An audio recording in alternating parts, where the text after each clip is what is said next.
If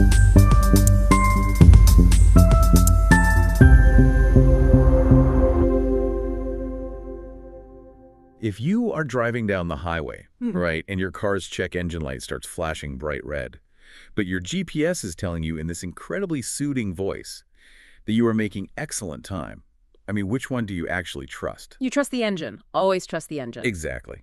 And today, we are looking under the hood of a massive enterprise software company. We are cross-referencing their latest financial reports with this really brutal MIT study on artificial intelligence productivity. Right, because our goal here is to help you spot the difference between true technological transformation and, well, a corporate smokescreen.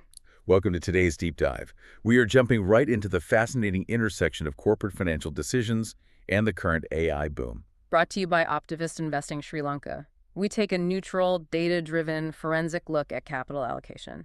And it is a space where the narrative, that soothing GPS voice you mentioned, frequently diverges from the mechanical reality of the balance sheet. Yeah, and to equip you with the critical thinking skills to decode these corporate narratives, we are looking at HBS Business Solutions, or HBS.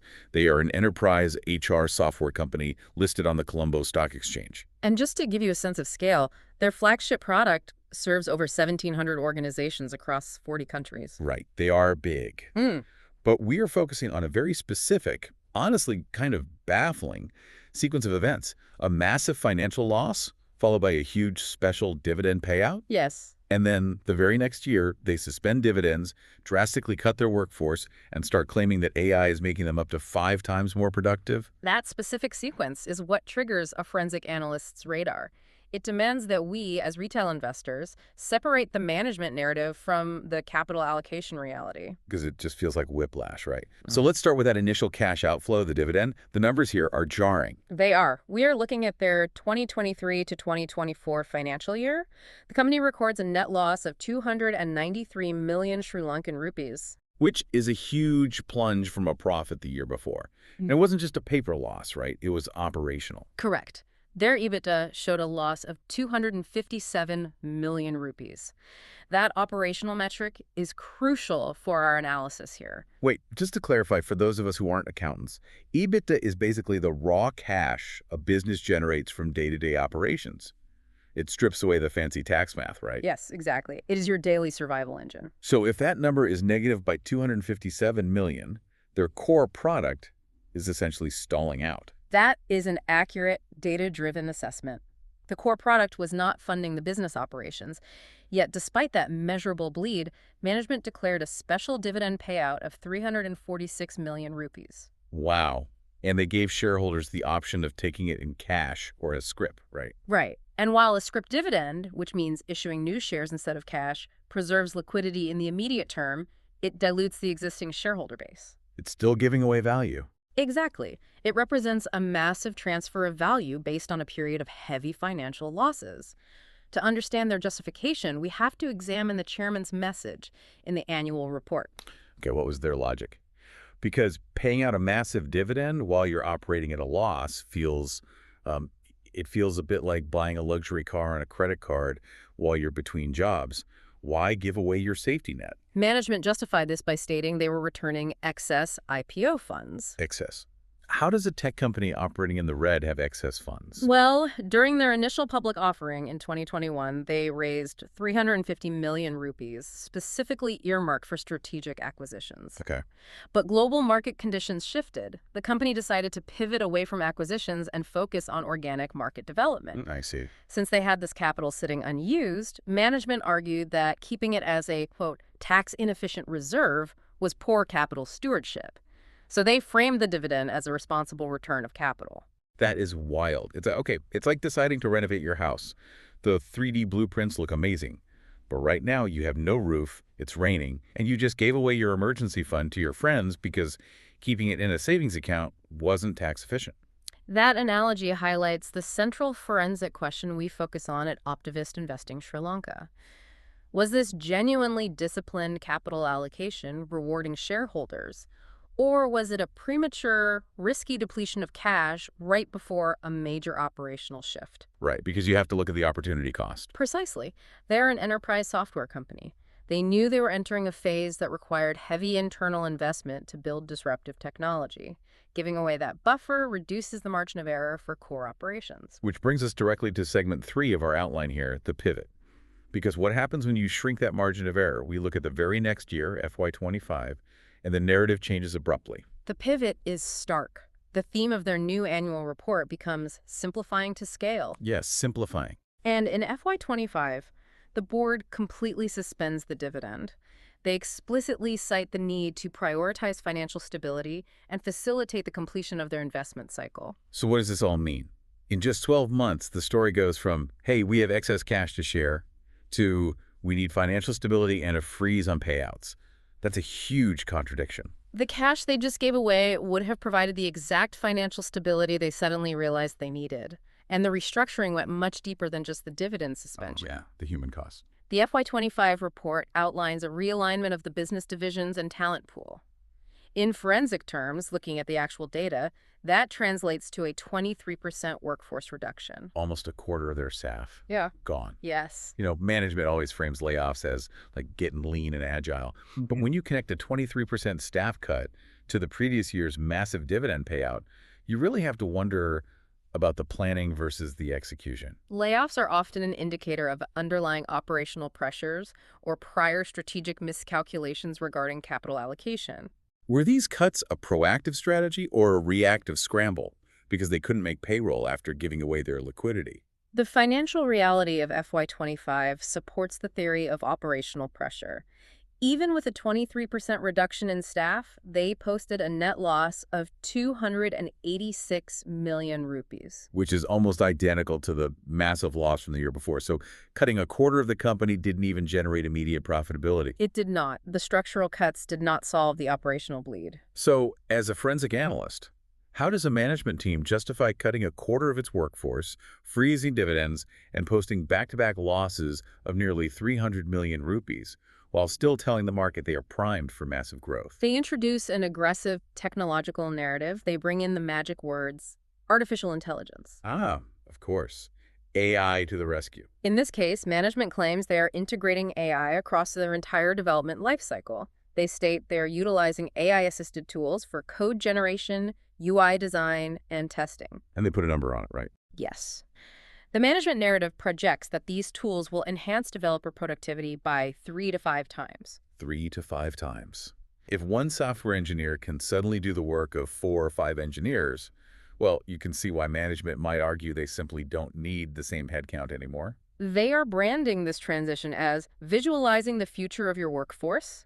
They are moving toward an AI agent as a service model to replace traditional code and manual HR tasks. It sounds incredible on a slide deck. But as retail investors, we have to test that, right? This is where the MIT Sloan research paper comes into our deep dive. Exactly. We must contrast that marketing vision with empirical research. We cross-referenced this 5x productivity claim with a rigorous study from MIT Sloan on the AI productivity paradox. And the academic reality paints a very different picture of what happens when a firm adopts systemic AI. It's called the J-curve, right? Yes, the J-curve of AI adoption. The core finding is that adopting industrial AI actually reduces productivity initially. Wait, it reduces it? Yes. The firms analyzed in the MIT study saw an initial productivity drop of 1.33 percentage points. Okay, a 1% drop doesn't sound catastrophic. But the reality is much more severe. When the researchers corrected their data for selection bias, the short-run negative impact of AI adoption was actually around a 60 percentage point drop. A 60-point drop? How does selection bias hide a massive crater like that? Think of it like testing an experimental, highly complex extreme sport. If only Olympic gymnasts try it first, they might report a tiny 1% increase in injuries. Their inherent skill masks the danger. Okay, that makes sense. But if you take that same sport and have average, everyday people try it, the injury rate spikes by 60%. In the corporate world, only the absolute most elite, technologically mature firms adopted systemic AI first. Ah, so their baseline data skewed the average for everyone else. Precisely. When you account for that bias, you see that for a typical company, integrating AI causes massive, immediate operational friction. But why so much friction? I mean, if AI is just a super smart coding assistant, why does it slow a company down to the point of a 60% productivity loss? Because enterprise AI is not plug and play. It demands systemic unlearning. Older firms suffer the greatest short-term losses. Biz was founded in 1997. Oh, wow. So they have over 25 years of legacy systems. Yes, 25 years of ingrained routines, manual quality assurance checks, and layered management hierarchies. To implement an AI agent that writes code automatically, you have to rip out decades of middle management sign-offs. You essentially have to break how the company works before you can fix it. Exactly. You have to redesign your entire data infrastructure. You have to retrain senior developers to become AI editors. The MIT study noted that firms experience measurable declines in vital management practices during this transition. The unlearning process is painful. Very painful. It breaks existing efficiency long before the AI begins to add measurable value. Here is where it gets really interesting for me. I have to push back on the company's claims. Management is claiming 3 to 5 times productivity gains. But the MIT data shows they are likely entering a very painful dip. That contradiction is the crux of the forensic test. The MIT study validates that short-term losses precede long-term gains. The technology is disruptive before it is beneficial. But if they are genuinely 5 times more productive right now, why are they still posting losses into Q3 of FY26? That is the exact question retail investors must ask. We need to align their cash flow with their strategic promises. This brings us to Philip Fisher's scuttlebutt method. Right. And scuttlebutt is usually about evaluating management's candor by talking to competitors, but how do we apply it to financial statements? We apply it by scrutinizing whether capital expenditure actually supports future growth, or if it merely erodes free cash flow to maintain a baseline. We compare the narrative with the numbers. Let's look at the numbers for Q3 of FY26. What does the stack show? The narrative finally shows a positive indicator. Revenue is up 27% year over year for the quarter. Okay, 27% is a solid jump.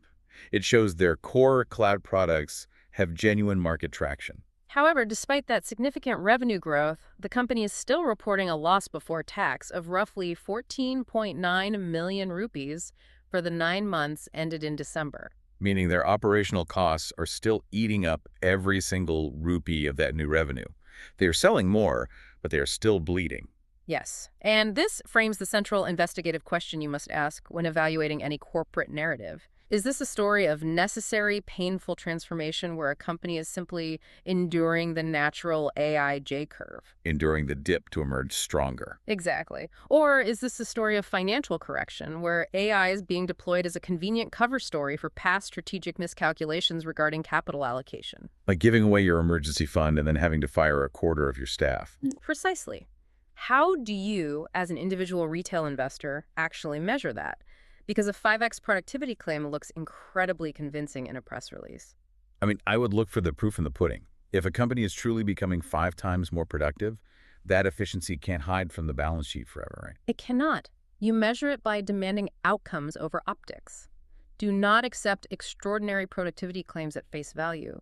Look directly at measurable outcomes. What specific metrics should we look at? You should see revenue per employee rise dramatically. You should see operational costs decrease relative to revenue growth. Profit margins should expand. So if those metrics remain stagnant or negative while the marketing copy just becomes more and more futuristic, the narrative is misaligned with reality. Numbers over narrative. Always. That is a fantastic rule of thumb. Now, before we wrap up, we need to offer a vital word of caution about the tools we all use to process this kind of data. Yes, the use of large language models. Right. We all use powerful AI tools to gather research, summarize dense quarterly reports, and track market trends, but they have limits. While AI tools are incredibly capable at processing text, they have profound forensic blind spots. An LLM might scan an annual report and accurately tell you that a company is growing revenue and implementing advanced AI tools. But the AI completely misses the human subtext. It might fail to organically connect the bizarre timing of a massive cash dividend payout in one year with the sudden, desperate need for financial stability the next year. It reads the words, but it lacks inherent skepticism. Therefore, retail investors should use AI as a support tool to aggregate data, but never as a sole decision maker. You have to supply the critical thinking required to spot the contradictions between the balance sheet and the corporate messaging. That human element is your ultimate advantage in the market. Absolutely. Now, a quick disclaimer regarding everything we have unpacked in this deep dive. This content is for educational purposes only, based entirely on publicly available information. It does not constitute investment advice, and we have no vested interest in any company we have discussed today. At Optivest Investing Sri Lanka, our focus is bringing you clarity through data-driven analysis. Allowing you to make your own informed decisions. I want to leave you with one final, slightly provocative thought, built directly from the H. Biz vision. They predict a future where AI agents take away the need for user interfaces entirely. It represents a fundamental rewiring of how humans interact with digital infrastructure. You just speak, and the AI executes. But take that a step further. If AI agents eventually replace traditional software code entirely, and every company has access to these self-writing agents, well, will the true value of an enterprise tech company still lie in the software they build? That is a fascinating question. If the underlying code becomes a cheap commodity generated by AI, then proprietary data becomes the only remaining economic moat. Will their only real asset just be the vast amount of historical human data they happen to hold in their servers? Something for you to ponder as you evaluate the tech landscape. If you found this analysis useful, take a moment to reflect, question the narrative of the companies in your own portfolio, and share this deep dive with other retail investors who might benefit from a deeper perspective. And in our next deep dive, we will be examining another listed company that is aggressively embracing artificial intelligence, but unlike H&Biz, is simultaneously expanding its workforce. A very different approach to capital and human allocation. Stay tuned for that, because sometimes the real story lies in the contradictions. Thanks for joining us.